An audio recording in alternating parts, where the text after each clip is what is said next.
Hello everyone, আসসালামু আলাইকুম। আশা করি সবাই অনেক ভালো রয়েছেন।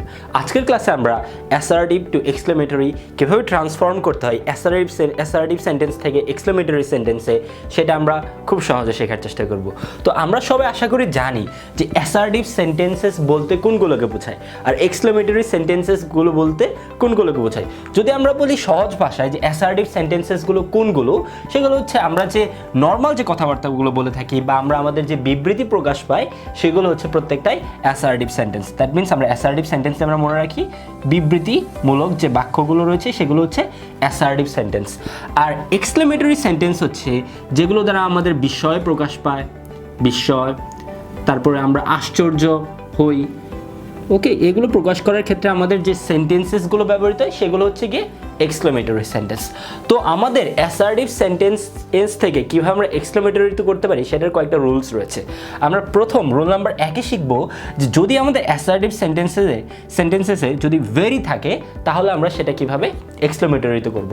যদি ভেরি থাকে তাহলে আমরা এক্সক্লেমেটরি যখন করব তখন আমরা বাক্যটা শুরু করব হচ্ছে গিয়ে হোয়াট এ অথবা অ্যান দিয়ে। এখন কোথায় এ বসবে আর কোথায় অ্যান বসবে, যদি আমরা সেই আর্টিকেলে যেভাবে শিখেছি ভাওয়েল সাউন্ডের আগে আমরা বসাবো হচ্ছে গিয়ে অ্যান, আর কনসোনেন্ট সাউন্ডের আগে আমরা বসাবো হচ্ছে গিয়ে এ, তারপরে বাক্যের বাকি অংশগুলো বসবে। আমরা যদি উদাহরণগুলোর দিকে ভালো মতো লক্ষ্য করি তাহলে আমরা খুব সহজে বুঝে যাব। এখানে রয়েছে Shakib is a very good cricketer. আচ্ছা, এখানে দেখতে পাচ্ছি আমরা অ্যাসার্টিভ সেন্টেন্স, এটা নর্মাল একটা সেন্টেন্স বোঝাচ্ছে, এখানে ভেরি রয়েছে। আচ্ছা, এটাকে যখন আমরা এক্সক্লেমেটরি করব তখন আমাদের বাক্যের শুরুটা হবে হচ্ছে গিয়ে হোয়াট এ অথবা অ্যান দিয়ে। এখন আমরা দেখব হোয়াট এ ইউজ করব নাকি হোয়াট অ্যান ইউজ করব। আচ্ছা, সেটা নির্ভর করবে এই ভেরির পর যে ওয়ার্ড, এটা মূলত অ্যাডজেক্টিভ, সেই অ্যাডজেক্টিভটার উপরে নির্ভর করবে হচ্ছে গিয়ে যে আমরা হোয়াট এ ইউজ করব নাকি অ্যান ইউজ করব। তাহলে আমরা এখানে লিখি হোয়াট। এখন গুডের আগে এ গুড হয় নাকি অ্যান গুড হয়? অবশ্যই এ গুড হয়। হোয়াট আই গুড, তারপরে ক্রিকেটার লিখবো, হোয়াট আ গুড ক্রিকেটার। তারপর আমরা এখানে যে শুরুতে যে সাবজেক্টটা থাকবে সেই সাবজেক্টটাকে আমরা লিখবো সাকিব।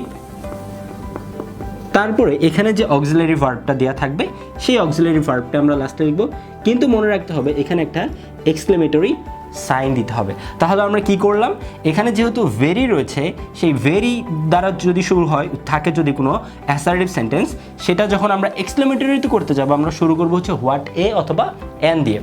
তাহলে আমরা কীভাবে করেছি, শুরুতে আমরা হোয়াট এ লিখেছি, তারপর আমরা এখানে অ্যাডজেক্টিভে বসিয়েছি, তারপর আমরা ক্রিকেটার বাক্যে যে নাউনটা রয়েছে সেই নাউনটাকে বসাবো, তারপর হচ্ছে সাবজেক্ট এবং সেই অনুযায়ী আমরা হেল্পিং ভার্বটাকে বসাবো। তারপরে সেন্টেন্সে রয়েছে ইট is a very effective plan. আচ্ছা, এখানেও দেখতে পাচ্ছি ভেরি রয়েছে, তাহলে আমরা কি করব, হোয়াট এ অথবা অ্যান দিয়ে শুরু করবো। এখন এ অথবা অ্যান হবে সেটা নির্ভর করে কিসের উপর? অবশ্যই ভেরির পর যে অ্যাডজেক্টিভটা রয়েছে সেই অ্যাডজেক্টিভের উপর। তাহলে আমরা এখানে লিখবো হচ্ছে হোয়াট, তারপরে আমরা একটু থামি। এখন ই যেহেতু রয়েছে এটা অবশ্যই একটা ভাওয়েল সাউন্ড, তো ভাওয়েল সাউন্ড হলে আমরা কি করি, অ্যান ইউজ করি। তাহলে কি হবে, what an effective plan it is. That means আমরা রুল নাম্বার 1-এ শিখলাম যদি ভেরি থাকে অ্যাসার্টিভ সেন্টেন্সেসে তাহলে আমরা এক্সক্লেমেটরিতে আমরা শুরুতে হোয়াট এ অথবা অ্যান দিয়ে শুরু করব। রুল নাম্বার 2 এবং 3 আমরা এখন একসাথে শিখব। এখানে দেখতে পাচ্ছি আমরা যদি অ্যাসার্টিভ সেন্টেন্সেসে যদি থাকে হচ্ছে আই উইশ, আই ওয়ার, এখানে থাকতে পারে হচ্ছে হি উইশ, হি ওয়ার, এখানে থাকতে পারে she wish, she were. That means এরকমও হতে পারে। যখন আমাদের এই আই উইশ, আই ওয়ার এরকম টাইপের কোনো সেন্টেন্সেস দিয়ে অ্যাসার্টিভ সেন্টেন্সটা শুরু হবে, সেক্ষেত্রে আমরা লিখব হচ্ছে গিয়ে ইফ আই ওয়ার, অর্থাৎ এই পুরো এই অংশটুকুর পরিবর্তে আমরা লিখবো হচ্ছে গিয়ে ইফ আই ওয়ার, তারপরে সেন্টেন্সেসের বাকি অংশগুলোকে আমরা বসাবো। উদাহরণের দিকে লক্ষ্য করি আমরা খুব সহজে বুঝতে পারবো। এখানে হচ্ছে I wish I were a bird. তাহলে এখানে দেখতে পাচ্ছি আই উইশ আই ওয়ার, এই পুরোটার পরিবর্তে আমরা রিপ্লেসে আমরা বসাবো হচ্ছে গিয়ে ইফ আই ওয়ার। তাহলে এখানে আমরা লিখি ইফ আই ওয়ার, জাস্ট এই অংশটুকুর পরিবর্তে আমরা এটা লিখলাম এবং বাকি অংশটা সেম বসিয়ে দিব। তাহলে কি হবে, if I were a bird, লাস্টে অবশ্যই এক্সক্লেমেটরি সাইনটা দিতেই হবে। আচ্ছা, পরেরটা রয়েছে আই উইশ আই হ্যাড। এখানে হি উইশ হি হ্যাড, বা শি উইশ শি হ্যাড, বা দে উইশ দে হ্যাড, যে কোনো সাবজেক্ট হতে পারে। যদি এরকম হয় তাহলে আমরা এক্সক্লেমেটরিতে করার সময় আমরা সেই সেন্টেন্সটা শুরু করবো হচ্ছে গিয়ে হ্যাড আই, তারপরে সেন্টেন্সেসের বাকি অংশটা বসবে। দ্যাট মিন্স এই অংশটার পরিবর্তে আমরা এক্সক্লেমেটরি করার সময় হ্যাড আই, অর্থাৎ হ্যাড প্লাস সাবজেক্ট, এটা দিয়ে শুরু করব। তাহলে এখানে রয়েছে I wish I had a lot of money. আচ্ছা, আই উইশ আই হ্যাড এই অংশটুকু রিপ্লেস আমরা এটা বসাবো। তাহলে কি হবে? আই উইশ আই হ্যাড, তাহলে এখানে আমরা লিখি হচ্ছে হ্যাড আই, আর বাক্যের যতটুকু অংশটা রয়েছে সেটা আমরা বসিয়ে দেবো, জাস্ট কপি পেস্ট। তাহলে কি হবে? Had I a lot of money, লাস্টে এক্সক্লেমেটরি সাইন। দ্যাট মিনস আমরা শিখলাম আই উইশ আই ওয়ার থাকলে আমরা এক্সক্লেমেটরি সেন্টেন্সেসে শুরু করব ইফ আই ওয়ার দিয়ে। যদি এরকম থাকে আই উইশ আই হ্যাড, সেক্ষেত্রে আমরা এক্সক্লেমেটরি সাইন যখন আমরা করব সেন্টেন্সেস, তখন আমরা শুরু করবো হচ্ছে গিয়ে হ্যাড আই এটা দিয়ে। এতক্ষণ তো আমরা অ্যাসার্টিভ টু এক্সক্লেমেটরি দেখলাম, এখন হচ্ছে আমরা এক্সক্লেমেটরি টু অ্যাসার্টিভ কীভাবে করতে হয় সেটা আমরা শিখব। তো এক্সক্লেমেটরি সেন্টেন্সেস, কিছু কিছু সেন্টেন্সেস এরকমভাবে শুরু হয় হুররা অথবা অ্যালাস অথবা ফাই, এরকম এক্সক্লেমেশন দিয়ে বা আশ্চর্যবোধক দিয়ে। যখন আমরা এরকম থেকে কোনো ক্রিকেট ম্যাচ জিতে যাই, আমরা বলি না hurrah we have won the match. তেমনইভাবে যখন আমরা কোনো একটা কষ্ট পাই তখন আমরা ইউজ করি হচ্ছে অ্যালাস, আর যখন কোনো একটা লজ্জার ব্যাপার হয় তখন আমরা ইউজ করে থাকি হচ্ছে কি ফাই। আচ্ছা, যখন আমাদের হুররা এই ওয়ার্ডটা দিয়ে শুরু হবে, অর্থাৎ এরকম এক্সক্লেমেশন সাইন দিয়ে শুরু হবে বা ওয়ার্ডটা দিয়ে শুরু হবে, তখন আমরা অ্যাসার্টিভ করার সময় আমরা লিখব ইট ইজ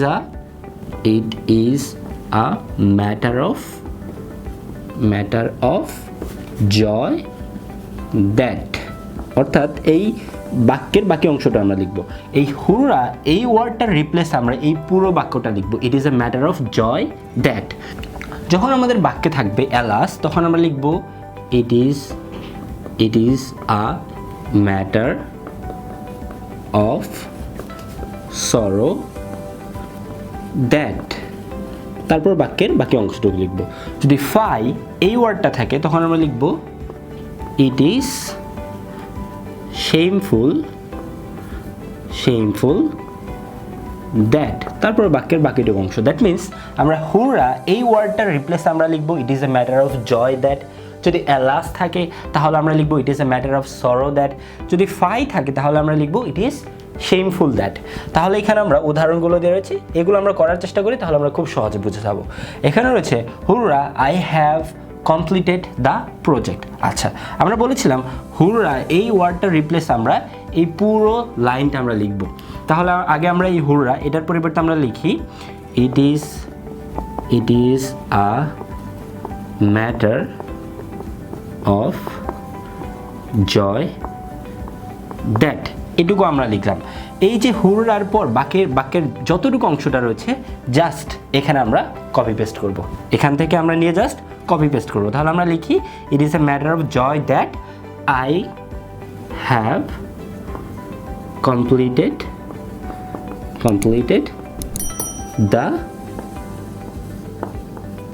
প্রজেক্ট। ওকে, আচ্ছা, পরের সেন্টেন্সেসে রয়েছে alas I have lost my bag. এই অ্যালাস এটার পরিবর্তে আমরা এই বাক্যের এই পুরো অংশটুকু লিখব। তাহলে এখানে আমরা লিখি it is a matter of sorrow that, তারপরে এই অংশটুকু আমরা জাস্ট কপি পেস্ট করব I have lost my bag. Okay, আচ্ছা, পরের সেন্টেন্সেসে রয়েছে fie they don't have common sense. Fie এটার পরিবর্তে আমরা লিখব ইট ইজ শেমফুল দ্যাট। তাহলে এখানে লিখি ইট ইজ শেমফুল দ্যাট, তারপরে বাক্যের বাকি অংশটুকু just copy paste they don't have common sense. That means আমরা জাস্ট এই অংশটুকু যদি মনে রাখতে পারি, তারপরে আমাদের যে প্রশ্নই দেওয়া হোক এক্সক্লেমেটরি থেকে অ্যাসার্টিভ করার ক্ষেত্রে আমরা খুব সহজেই পারবো। আশা করি আপনাদের এই ক্লাসটা ভালো লেগেছে।